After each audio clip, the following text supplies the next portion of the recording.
everybody. Reefa, thank you very much for having me and also putting me on last. Is kind of sitting through all these amazing talks has sort of been building the pressure over and over. But yeah, thank you for having me. Thanks, guys in the front, for your talks. I actually, just because I thought they were so amazing, I made 2 or 3 notes as you were talking. Bethany, I loved Face It Till You Make It. In ad agencies, you often hear fake it till you make it, fake it till you make it. I love face it till you make it, so thank you. Myra, I'm going to be another click donkey. I've never heard that phrase, but I absolutely loved it. But also kind of, I'm really inspired by your radical honesty and bravery, and that's something that, you know, I feel like this is brave, but I'm going to go out and be even braver, so thank you. And Sarah, who's not in the room, I really loved that question again, you know, sort of, we're mostly women, and, you know, guys are like, yeah, who's in the room? Who do we need in the room? And it's like, just who's not in the room, I think, is really powerful. So thank you for all of those, and maybe I will deliver something for you to take away as well. So, hello.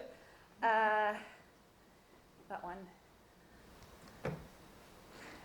When Reefa invited me to speak, as she says, I was like, yeah, that's great, that's amazing. And then she sent me through some thought starters, and it suddenly sunk in. I'm going to have to stand here and talk for 20 minutes to a room full of strangers about myself. And that kind of induced massive amounts of panic. And then it got even worse, right? Because then I saw who else was talking, and people started following me on Twitter, and I was like, shit, how can I get out of this? But I know Reefa, so I couldn't even phone in sick and let her down. But I think it kind of really brought home how sort of, you know, in our industry, and I'll use advertising as a catch-all for digital or UX or all those kind of, whatever we do that's, you know, creative in that way. But we spend a lot of time talking about audiences and consumers and ideas and brands and businesses. And for myself, I don't really talk about my own story that much, which is why this kind of proved quite tricky, and I procrastinated for ages over it. And sort of, how do I tell my story? What is my story? And so just to get over the hump, I went to my CV, because I was like, that is typically the way I introduce myself to strangers in a professional context. And I guess this does kind of summarize me, you know, it's a decent summary. I'm a copywriter. I was a copywriter, I became a strategist. I've worked across digital, above the line, integrated, at a global level and a local level. And I think the real kind of thing in there for me about me is that what I like about what we do is it's creative problem solving. And, you know, you can have the drudge briefs and the boring jobs, but essentially sort of what keeps me coming back, and I think what keeps our industry as a whole exciting and filled with great people, is that we are these creative problem solvers. And that's, you know, that's a really nice thing to do for a living. When I'm not working, I teach a bit at the University of the Arts London. I teach creative strategy. So beyond my CV, I thought, let me, you know, examine my story. And so there's some brands that I worked on: hamburgers, toothpaste, beer, banking, a lot of things you might need in life. I've had something to do with it. But when I was thinking about sort of how to tell my story, I found this thing on Instagram, which was about the creative process. And I was like, yeah, that is the creative process, really. You know, whether it's baking or it's doing a campaign or anything in between. And then I was like, actually, it's probably my career process. And, you know, again, sort of, I don't have too many anecdotes to relate to, but I think, you know, my first job, I kind of got out of college and I got a job at Ogilvy and Mather in Johannesburg, and it's where I'd wanted to work. And, you know, suddenly you're like, I'm adulting and someone's paying me for it, you know, and I'm working on live briefs that clients are going to spend money on. Sometimes we go out for lunch and someone pays, and sometimes we go out for beers and someone pays, and then they still pay us more, and it's awesome, right? Yeah? And then kind of 6 months in, you're like, oh shit, the creative director's like, he keeps on, you know, rejecting my ideas, and my art director's a bit of a jerk, and like, you know, client services don't really do their job, and there's all these frustrations. You're like, okay, this is a lot more tricky than I expected. And then a lot of those challenges don't get resolved, and then you're like, oh God, this is shit. And then you look around, and we were talking about this earlier, you look around and no one else is really talking about how hard or what their struggles are, and you go, okay, I'm shit. And then you spend a lot of time in that kind of place, you know, I'm shit, and a bit of self-loathing, and you kind of do what you can to get out of that feeling, right? So you pore over creative manuals, or you go to talks, or you sort of make a group of peers, and you find a mentor, and slowly you kind of crawl yourself out of that. And one day you're like, oh shit, you know, my ads are getting made, and I'm going on shoots, and clients listen to me, and this is okay. And that goes on for a while, and then suddenly you're like, you know what?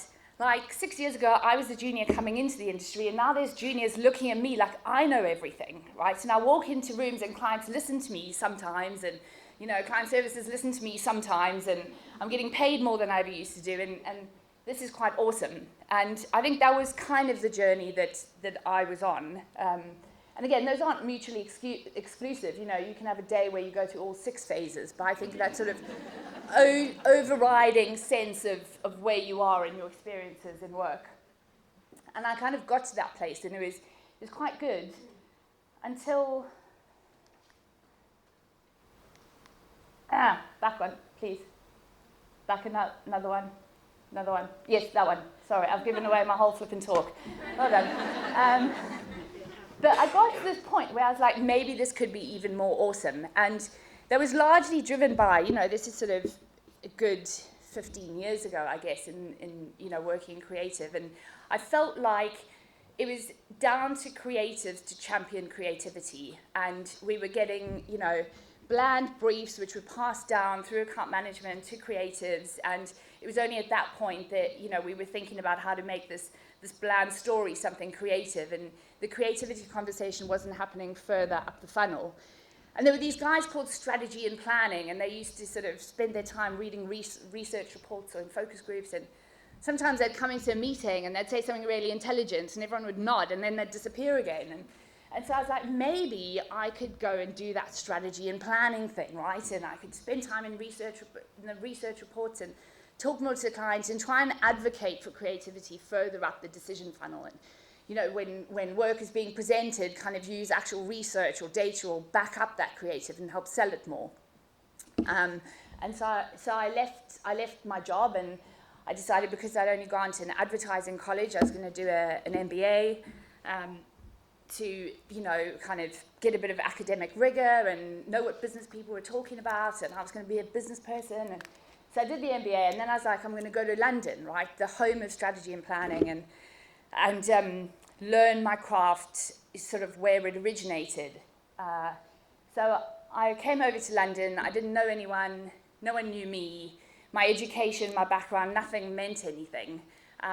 Because South Africa is so far away and such a tiny little place, and there's that saying about if you fail to prepare to fail, and nothing was truer than my experience arriving in London. So my second career, I basically skipped this is awesome, and I skipped this is tricky, and I started with this is shit. And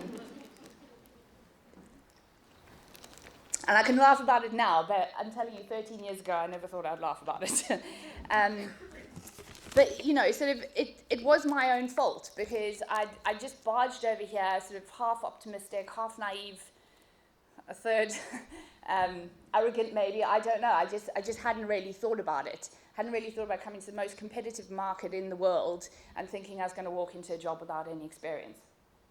And kind of, the more I got knocked back, the more I started to believe I am shit. And the more I believed I am shit, the more I got knocked back, because I was going to job interviews and I was kind of like walking in like this. And no one's going to hire anyone like that, right? And I sort of eventually, I met someone at a party who was like, oh yeah, I work in a digital agency. I'm sure we could hire you. And it turned out he just fancied me. But I was like relentlessly, give me your number. I'm phoning you every single day until I get a job interview, right? And then I had the interview, and then I phoned him every day until they offered me a job. And then I was like, I don't want to hang out with you anymore, I've got my job. It's a true story. Anyway, but you know, I found myself in this but it was a real technical digital agency with these engineers, and you know, they're always trying to advocate for creativity to engineers, which, you know, kind of continued to make me think that I am shit because they weren't interested in creativity. They were like, just, get on writing your briefs and do some emails and stuff. And so I was going for more job interviews, and like my first year in London was probably the worst year of my life. And as I say, I can laugh about it now, like people go through a lot worse, but it was tough. And the whole reason I'm saying that is because I had to stand back and give myself a massive talking to, and say, stop feeling shit, because the more you feel shit, the more you put yourself in situations that make you feel more shit. And my choices were, I'm going back to Cape Town, like defeated, right? And I can be a big fish in a small bowl in that small little market, or I can pull up my socks, dig myself out of this hole, and be a small fish in a big pond, right? But, a big pond is more fun because there's more fish.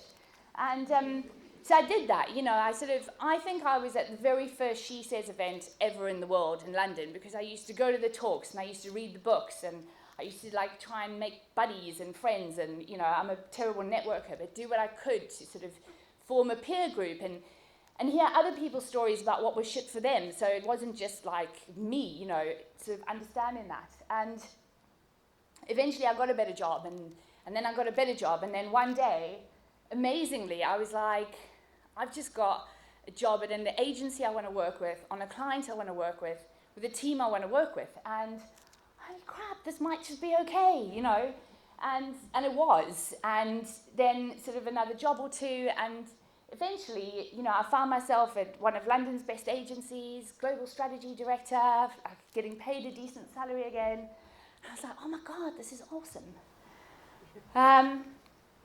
But like awesome to me was, working with the same teams and clients in the same office and location on similar projects on an ongoing and indefinite basis, which I think is great, right? That is awesome, and for a lot of people, that's what they want. But, sorry, I'm just drinking, so I'm a bit nervous and thirsty. I was like, maybe this could be even more awesome. And I think it was that sort of same old kind of Groundhog Day-ness. Over the course of 5 or 6 years, I probably spent 90% of my working time on 2 big brands. And I was like, I need a bit more diversity in my life. So I decided to try freelancing for a while. And this is my life now, which I call even more awesome. And I still go into agencies for anything from 6 weeks to 3 months or longer if they'll have me doing sort of freelance strategy work.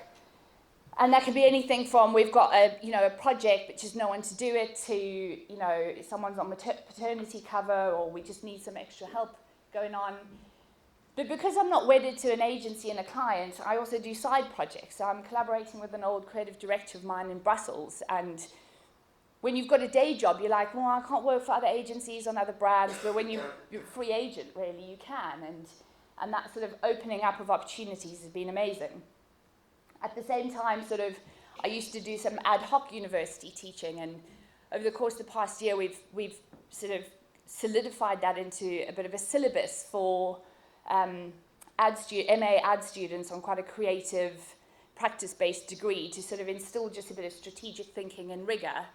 And formalizing that into a bit of a syllabus has sort of evolved into starting to think about designing strategy products, because everyone now talks about productizing strategy and stuff, and are there workshops or processes and IP, as people talk about, to develop. I've also found just, stepping out of the rut has sort of opened me to kind of, I guess when you're not wedded to anything, everything is a possibility. And so I'm fiddling around trying to write a book, which has always been a dream, and it'll probably be terrible, but I'm going to write it, and I've got this business idea with a friend of mine, which is, instead of going, here's a product, what's a brand that could sell it, going, this is what's going on in culture, what kind of brands could culture actually benefit from, and then what products might you attach to that and drive it that way. So again, this might not go anywhere, but I've got the time and the space and the headspace and the sense of limitless opportunities to pursue some of those things in a way that, slogging through the shit and I'm shit and maybe this is okay kind of stopped me sort of pursuing some of that. So to me at the moment, this is more awesome. Next year I might want job security. I might want a paycheck every year, but at the moment, this is what it is. So that's kind of a bit about my story, really. And then Reefer sort of said maybe what I could think about is what are my hopes for the future? And I mean, I just want to win the lottery and resign. But, you know, from an industry perspective, again, I didn't want to sit there and go on about all the crap we used to put up with, you know, because the world has evolved and that's amazing. But I think what would I like to see happening in the future? Is this sort of, we no longer have to champion diversity. I think at the moment it's necessary to champion it, but imagine a future where, you know, workspaces and agency spaces just reflect the broader world we exist in because it's right, because it's a no-brainer, right? And Cindy Gallop put a post out yesterday, and she said, on International Women's Day and every other day, don't use words like empower and celebrate and champion. Use words like hire, promote, pay, bonus, fund, invest, lead. Don't just say it, do it, right? Which I thought was amazing. Cindy Gallop, so fearless. But yeah, let's sort of not just carry on going, yeah, it's okay to champion, right? Like, what is your championing doing, and how are things actually changing, and who's not in the room, right? Even if we just start with that, put that in every meeting room. So that was my first one. The second one is use people's time and energy more considerately. And this is a massive bugbear of mine about agencies. And maybe you guys in Brighton are nearer the coast, so it's not as ridiculous and wasteful in terms of time. But I think that we're at this sort of, people come to work at 9 and they leave at 5:30 at least. And so we've got them for these hours and they're filling their timesheets. And we just fill their time with crap, right? And the times I go, like, imagine how much more you could get done if people just respected your time and if we all worked more efficiently with our time, right? You could have a better work-life balance. You could still have your vibrant career and get home at 3 o'clock to be with your kids. You could focus that energy in passion projects, right, which fuel your creativity and make you better in work. Or you could volunteer and spend that extra time on, you know, changing the world. If only we could be more considerate with people's time and also their energy. So that's my second imagine. And then my third one is just, you know, 4-day weeks, dogs and offices, vibrant collaborations, and payment for value. And essentially, this is just about kind of happier workspaces, because the data is out there, the evidence is out there. Happier people are more creative, productive employees. And, you know, let's put those things in place that make people happy. We don't have to anymore, like, leave your happiness at home, come to work and do your work, and then go be happy, right? And it makes business sense. Happier people are better employees. So that is my third wish for the future. And then the last one, again, instead of just, back one. So just tips, kind of, this is a bit, what have I learned the hard way, aside from coming to London without any experience. So again, I use the phrase advertising, but for the whole industry. You know, I could even say it's only work. But I think it's especially our industry, like, it can break people. You know, it's a really, really hard industry. And this isn't just for me. You know, I've managed young girls, I've managed young guys. I've seen how, like, if you don't have absolute resilience, you can be chewed up and spit out. And so my first one is, it's only work, and no one cares about ads as much as the industry does. No one. You know, when they did the first heart transplant was done in South Africa, and when they did that, everyone cared, right? Because suddenly I can get a new heart, or my dad, like, we can all live longer. But moldy whopper, like, no one gives a crap except us, right? And so don't let the industry make you feel like you're not good enough. Don't let it overwork you or take advantage of you, and don't believe the platitudes. I saw, like, if you're not challenging the thinking, you shouldn't be in the room. Like, you know, sometimes you're just in the room to take a brief, right? But people say this stuff. Don't buy into the idea of industry rock stars, because unless you're making music and playing it to thousands of adoring fans, you're not a rock star. You're just in advertising. I had one creative director who was a rock star because he had actually been the front man in a rock band. He's the only ad man I know who can call himself a rock star. But don't let the extrovert silence your point of view if you're an introvert, and don't let self-promoters make you feel like you're not doing well enough if you're not that boastful. Advertising's a job, and it's a great job. And I love the fact that we've got this responsibility of growing our clients' businesses and ensuring their ongoing survival. That's all awesome. But advertising doesn't define you, so do your best in the time you have, with the energy and talent you have, and don't do any more and don't do any less. So that's my first one. My second lesson is you're in control of nothing and everything. And this one I took a very long time to learn. The fact is, you might lose your job next week. The guy who really should lose his job might get promoted next month, and he might get promoted to be your boss. Your great client might move jobs and be replaced by a monster. They might go under, they might get the econometrics back and cut digital from the budget. None of it is in your control. What is in your control is how you respond. And this one I really did take years to learn. So don't take any of it personally. Don't let it dent your confidence. Don't let any of it make you lose sight of your principles and your integrity. I was once told to fire someone who had long-term mental health issues, and I was also told to make sure someone who is off on maternity leave didn't come back because my boss didn't like her. And I left my job because I just wasn't prepared. Even if they weren't the best people, it was wrong to behave that way. And to this day, I'm really glad I did. So don't ever lose sight of your principles. Whatever happens, how you respond is always in your control. So don't let what happens define you. And then the third one, which is probably something I'm even more passionate about, and if you want to take one thing away, I'd say it's this, is, you know, and again, I don't know exactly what the situation is in Brighton, but in London, like, mental health is a massive problem, right? Around the world, it's a massive problem, whether people are just taking time off work or they're distancing themselves from their family all the way to self-harming and, you know, the very worst things. Like, mental health is a real problem, and I think work can exacerbate it. And another anecdote from work is, you know, I started working with this new guy, and he was talking about my predecessor, and he was like, I'll never forget his words. He was like, oh, you know, that guy, like, I can't tell you how many times I got to the day before a meeting and he hadn't done what I wanted. And I was like, we have to stand back and examine that whole statement, right? Because no one, you know, at a senior level or even a junior level, no one tells someone exactly what their output is, right? You sit down together and you work together at what that response is. And then what you do is you check in enough times. You never wait till the day before a meeting to review work. And I saw this time and time again, you know, years ago, kind of everyone works frantically for 3 weeks on a big client presentation. The big boss swoops in the day before, tears it all up, and then everyone's working 18 hours to get to presentation.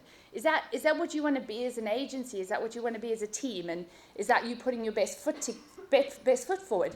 But it happens over and over again, and I just don't understand how it's within our power, right? There's 3 simple things you do. Is you align early, you check in often, and you give constructive feedback. And all of that energy you're going to spend 3 weeks to tear up, you can instead spend doing something the whole team believe in. And we've got that time. Again, it goes back to the point, let's just use it wisely, and let's stop unnecessary stress, stop unnecessary ambiguity, and set people up for success.